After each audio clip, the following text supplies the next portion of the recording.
एक घने जंगल के किनारे एक बकरी अपने 5 बच्चों के साथ रहती थी। बकरी बहुत समझदार थी और उसके बच्चे भी बहुत प्यारे मगर शरारती थे। एक दिन बकरी ने कहा, बच्चों, मैं कुछ खाना लाने जा रही हूँ, लेकिन याद रखना, जंगल में एक लोमड़ी घूमती है। वो बहुत चालाक है, उसकी बातों में मत आना। बकरी के बच्चों ने कहा, आप फिक्र न करें उम्मी, हम दरवाज़ा किसी सूरत नहीं खोलेंगे। बकरी तो चली गई। उधर लोमड़ी को भी मौका मिल गया। लोमड़ी की नई चाल। लोमड़ी ने एक टीले पर एक पुराना जादुई शीशा देखा। शीशे पर लिखा था, जिसने भी इसमें झांका उसकी आवाज़ बदल जाएगी। लोमड़ी हंसकर बोली, ज़बरदस्त, अब तो मैं बकरी बनकर इन बच्चों को आसानी से चकमा दे दूंगी।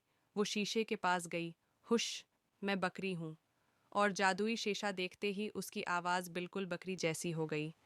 लोमड़ी खुश होकर बकरी जैसा निकाब पहनकर बकरी के घर के दरवाजे पर पहुंची।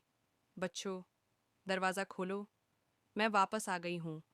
बकरी के बच्चों ने आवाज़ तो बकरी जैसी सुनी, मगर वो समझदार थे। छोटे ने कहा, ज़रा खिड़की से देखो।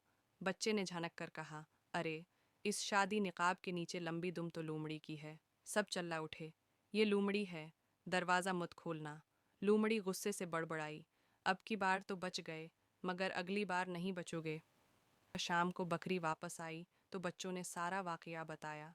वो मुस्कुराई, शाबाश मेरे बच्चों, अब हम लोमड़ी को उसकी चाल में ही फंसा देंगे। बकरी ने मंसूबा बनाया। एक, दरवाजे के आगे गीला कीचड़ फैला दिया। बच्चों ने खुशी से सारी तैयारी मुकम्मल की। रात को लोमड़ी दोबारा आई। लोमड़ी आहिस्ता आहिस्ता आई और बोली, बच्चों, दरवाज़ा खोलो। जैसे ही उसने कदम रखा, कीचड़ में फिसल कर मन्ना के बल गिरी। उफ़, ये क्या था? वो घबराकर खिड़की की तरफ भागी और सीधी कांटों में जा फंसी। आ, बचाओ! आखिरकार वो अंदर कूद कर लकड़ी की बकरी पर झपटी और जोर से टकराकर उल्टी गिरती चली गई। उए, ये तो लकड़ी की है। बच्चे जोर से हंस पड़े। हमारी उम्मी से पंगा मत लेना। जाओ भागो। लोमड़ी भागती हुई चिल्लाती गई, अगले 10 साल तक मैं यहाँ नहीं आऊँगी। सब जो मिलकर रहते हैं और अक्ल से काम लेते हैं, उन्हें कोई नुकसान नहीं पहुँचा सकता।